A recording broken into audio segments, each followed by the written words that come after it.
یہ ہمارے ہاں جو ایک طبقہ کہلاتا ہے بریلوی طبقہ، ان کے ہاں یہ آیتیں جو ہیں سورہ یونس کی بہت کثرت سے پڑھی جاتی. ایسا ہو گیا ہے ہمارا اصل میں معاملہ کہ مختلف فرقوں نے، مختلف مسلکوں نے اپنا اپنا حصہ جو ہے قرآن میں سے لے لیا ہے. کچھ آیتیں انہیں زیادہ جو ہیں وہ، اب اہل حدیث کو تقریر کرے گا تو وہ تقریر کرے گا رسول کی اتباع پر اور اتباع سنت پر. اگر تم ان کنتم تحبون اللہ فاتبعونی یحببکم اللہ، وہ اس پر تقریر کرے گا. یہ بھی قرآن کی آیت ہے.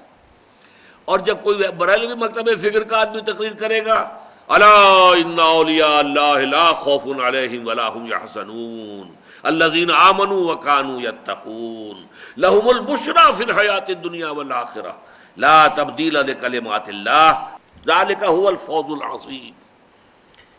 آگاہ ہو جاؤ کہ اللہ کے جو ولی ہیں، جو دوست ہیں، اولیاء اللہ، ان کے لیے نہ خوف ہے نہ حزن ہے.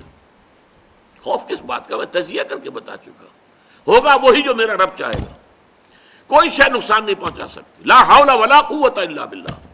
کوئی شے نہ آپ کو بھلائی پہنچا سکتی ہے نہ برائی پہنچا سکتی ہے. حدیث میں یہاں تک الفاظ آتے ہیں، حضور نے تلقین کیا ہے نوجوان صحابہ کو، اے میرے بچے یقین کر، اگر تمام انسان تل جائیں تمہیں کوئی نقصان پہنچانے پر نہیں پہنچا سکتے مگر وہی کچھ جو اللہ نے لکھ دیا ہو، اور تمام انسان جمع ہو جائیں تمہیں کوئی نفع پہنچانے پر نہیں پہنچا سکتے مگر اتنا ہی یا ویسا ہی جیسا کہ اللہ نے لکھ دیا ہو. تو انسانوں سے کیا ڈرنا؟ نہ انسانوں سے کوئی توقع نہ امیدیں. اس کی امیدیں قلیل، اس کے مقاصد جلیل. انسانوں سے امید نہ رکھو، اللہ سے امید رکھو. ساری توقع اس سے رکھو، سارا بھروسہ اس پر رکھو، کسی اور پر توکل نہ ہو. یہ ہے در حقیقت مرتبہ ولایت، مقام ولایت. اور اس میں جیسا کہ یہاں آیا، اب ان کے اوپر فرشتوں کا نزول ہوتا ہے.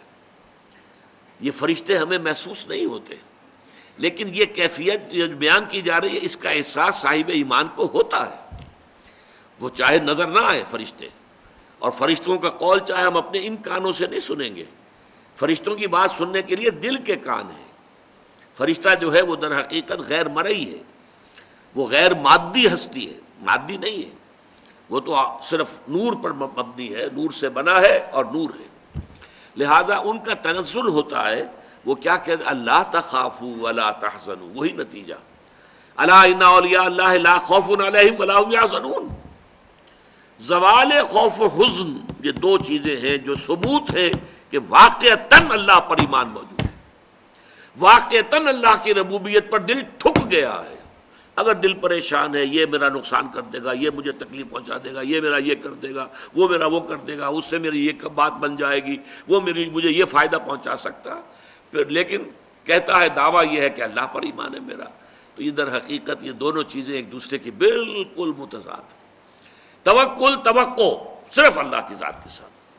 اللہ تخافوا ولا تحزنوا، نہ خوف کھاؤ نہ حزن سے دو چار ہو. وابشروا بالجنۃ التي كنتم توعدون، اور بشارتیں حاصل کرو، خوشیاں مناؤ اس جنت کی کہ جن کا تم سے وعدہ کیا جاتا تھا، اہل ایمان سے وعدے کیے گئے ہیں.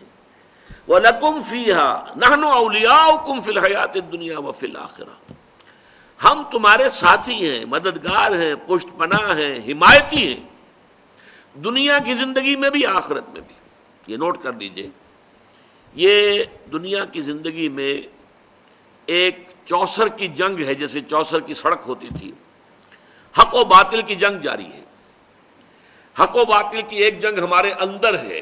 ایک طرف ہمارا نفس امارہ ہے جو برائی کی طرف ہمیں دھکیلتا ہے، ایک طرف ہمارے اندر روح ربانی ہے، وَنَفَخْتُ فِيهِ مِن رُوحِي، وہ ہمیں خیر کی طرف، بھلائی کی طرف، بلندی کی طرف کھینچتی ہے. ایک کشاکش جو ہے ہمارے اندر ہے. کچھ کشاکش باہر چل رہی ہے. ہمارے اس نفس کو تقویت دینے کے لیے، اسے مشتعل کرنے کے لیے یہ شیاطین جن موجود ہیں. الذی یوسوس فی صدور الناس من الجنۃ والناس. حضور نے فرمایا کہ جب قلب غافل ہوتا ہے اللہ کی یاد سے تو شیطان اپنی تھوتنی لگا دیتا ہے دل کے ساتھ اور پھونکے مارتا ہے اس کے اندر، مشتعل کرتا ہے. جو حیوانی جذبات ہیں، جو انسان کے سفلی جذبات ہیں، اڈ اور لبیڈو کے جو تقاضے ہیں، انہیں مشتعل کرتا ہے، ایکسائٹ کرتا ہے، تاکہ وہ مشتعل ہو کر اور وہ انسان کے جو ہے اس وقت ہوش اور حواس کے اوپر غالب آ جائے۔ اس کے مقابلے میں فرشتے ہیں غیر مرئی۔ فرشتے جو ہیں وہ ہمیں روحانی طور پر تقویت پہنچاتے ہیں۔ ہمارے اندر کا جو خیر ہے، جیسے کہ ہمارے اندر کا شر، نفسانیت، اس کو تقویت پہنچانے والے شیاطین جن باہر موجود ہیں جو نظر نہیں آتے، اسی طریقے سے ہمارے اندر کا خیر روحانیت، اس روحانیت کو تقویت پہنچانے والے ملائکہ ہیں جو خارج میں موجود، وہ بھی نظر نہیں آتے، یہ بھی غیر مرئی، وہ بھی غیر مرئی۔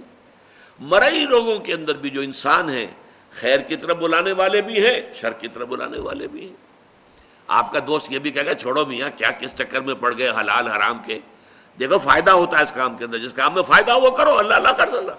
یہ کیا حلال اور حرام اور صحیح اور غلط اور جائز اور ناجائز، وہ آپ کو شر کی ترغیب دے رہا ہے کہ نہیں دے رہا؟ اسی طرح کوئی آپ کا بھائی ایسا بھی، اللہ کے بندے خیال کر، غلط کام مت کر، اس سے تھوڑا سا یہ کہ تجھے دنیا میں دولت مل جائے گی، اخروی زندگی برباد ہو جائے گی تیری، ایسے انسان بھی تو ہے نا آخر۔ تو لوگ جو ہے خارج میں، انسانوں میں بھی داعیان شر بھی ہے، داعیان خیر بھی ہے، وہ تو ویزیبل ہے، مرئی ہے۔ غیر مرئی عالم میں جنات، شیاطین جن ہیں جو ہمارے نفسانی خواہشات اور تقاضوں کو بڑکاتے ہیں، اور ادھر ملائکہ ہیں جو ہمیں تھپکی دیتے ہیں، تم نے اچھا کام کیا ہے۔ اچھا کام کر کے جب مسرت ہوتی ہے، حضور نے فرمایا اذا سرت کا حسنتوں کا وساعت کا سیئتوں کا فانت مومن۔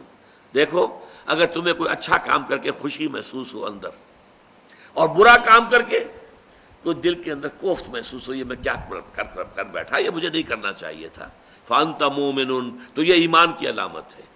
اذا ساعت کا سیئتوں کا وسرت کا حسنتوں کا فانت مومن، بھلائی کر کے خوشی ہو، کوئی برائی ہو جائے تو افسوس ہو، رنج ہو، تو یہ گویا کہ ایمان کی علامت ہے۔ تو فرشتے تھپکی بھی دیتے ہیں، حوصلہ بڑھاتے ہیں۔ قرآن مجید میں آیا ہے جنگ بدر میں، جنگ احد میں فرشتے آئے، انہوں نے مدد کی، اہل ایمان کے دلوں کو اور اہل ایمان کے قدموں کو جمایا۔ انثبت الذین آمنوا، جاؤ قدم جما دو اہل ایمان کے، تو اہل ایمان کے لیے فرشتے آئے۔ تو یہ فرشتوں کا نزول ہوتا ہے ان اولیاء اللہ، اللہ کے ساتھیوں کے بارے میں۔ اب یہ اولیاء اللہ سے آپ یہ نہ سمجھ لیجئے کہ وہ کوئی علیحدہ قسم کی نوع ہے یا کوئی علیحدہ جنس، انسانوں ہی میں ہوتے ہیں نا۔ تمام صحابہ اولیاء اللہ تھے، سب کے سب اولیاء اللہ کا جو اعلیٰ ترین معیار ہے، کوئی ولی اللہ غیر صحابی ادنا سے ادنا صحابی کے پائے کو بھی نہیں پہنچ سکتا۔ یہ اچھی طرح نوٹ کر دیجئے، یہ ہمارا اہل سنت والجماعت کا پختہ عقیدہ ہے۔ کمتر سے کمتر صحابی جو ہے بڑے سے بڑے ولی سے بھی وہ افضل ہے، بڑے سے بڑے ولی سے افضل۔ تو اولیاء اللہ سے مراد یہی نہ لے لیجئے جو ہماری اپنی جو ووکیبلری ہے، ہماری بول چال میں صوفیاء کرام کے لیے الفاظ یہ آتے ہیں، وہ بھی ہیں الحمدللہ، ان کے اندر بھی اولیاء اللہ بہت بڑی تعداد میں ہیں، لیکن جو ہمارے صحابہ کرام تھے وہ تو سب کے سب اللہ کے ولی تھے۔ ان کے لیے آتا ہے نحن اولیاؤکم فی الحیات الدنیا وفی الآخرہ، ہم تمہارے ولی ہیں، مددگار ہیں، پشت پناہ ہیں، جمے رہو، قدم تمہارے ڈگمگانے نہیں چاہیے۔